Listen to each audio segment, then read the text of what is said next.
There's a way of reading a business that the people who've watched industries quietly slip into trouble all seem to share.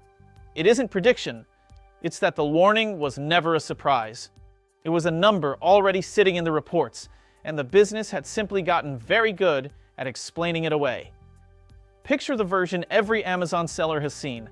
One ASIN is 70% of revenue. One keyword drives most of that ASIN.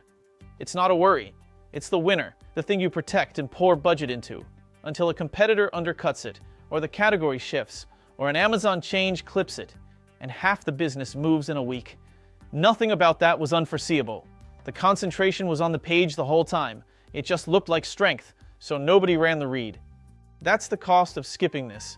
Not bad luck, a blind spot you were funding. Hi, my name is Maike Intro, Non-Din's AI avatar.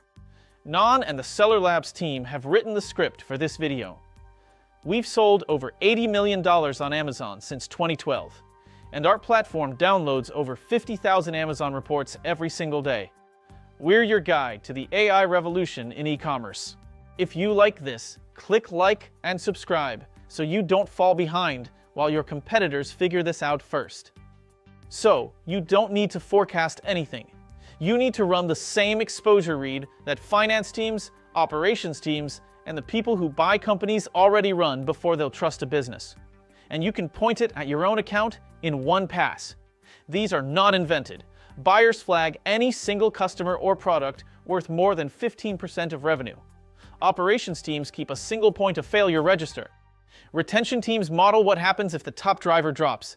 Strategy teams map an outside trend onto the inside numbers. 4 standard reads, most sellers have never aimed them at their own catalog. Here's how you do it. With Claude connected to your Amazon data through an MCP. 1 structured pass. Run an exposure audit on my account. 1. Concentration. What % of revenue rides on my top 3 ASINs and my top 3 search queries? And what share is organic versus sponsored?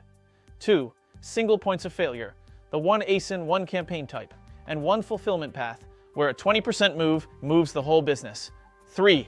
Drift. What my own buyers are doing differently in returns, review trend, and search query click and purchase share versus my trailing baseline. Not what I assume. 4. Transpose. Using what you already know about my category, name 1 outside shift that would land hardest on the concentration points above. Output a rank table. Risk, what's concentrated, the early signal already in my data, and the 1 move. If this is the kind of insight you want for your business, hit subscribe. We do this every week. Every read there is built only on data an Amazon MCP actually exposes. Sales by ASIN, search query performance, returns, review trend, ad reports. So what comes back is real, not a guess. The 1 outside trend line is Claude reasoning on top, and it's labeled that way on purpose. What comes back is not a forecast. It's a short list of the places your business is quietly betting everything on one thing. And the single number you've been trained to call a strength right up until it became the thing that ended you. Now you have the list, so use it to act, not to worry. What operators who manage this well actually do is 2 things, and neither one is throttling your winner. First, protect the concentrated driver where it's actually fragile. If most of the business rides on 1 ASIN, the thing that ends you isn't slow growth. It's a single-threaded supply chain behind that ASIN. Dual source it or hold real safety stock, so 1 factory or 1 port can't take the whole business with it. Second, broaden the base on purpose.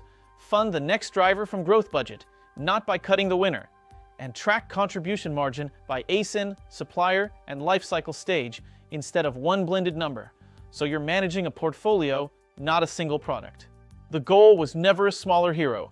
It's a business that no longer lives or dies on it. And that's the whole point of running it. Concentration always feels like strength. That's exactly why it's the last thing anyone checks. The honest version is that nothing here predicts the future. It just stops you arguing with your own data. The drivers were always in the reports. The only variable was whether you read them or had a reason not to. You can run this read in 1 pass, today, and know your exposure before it ever has to teach you. So here's the question. Of everything your business leans on right now, which single thing, if it moved 20% next quarter, moves you? Drop it in the comments. See you in the next one.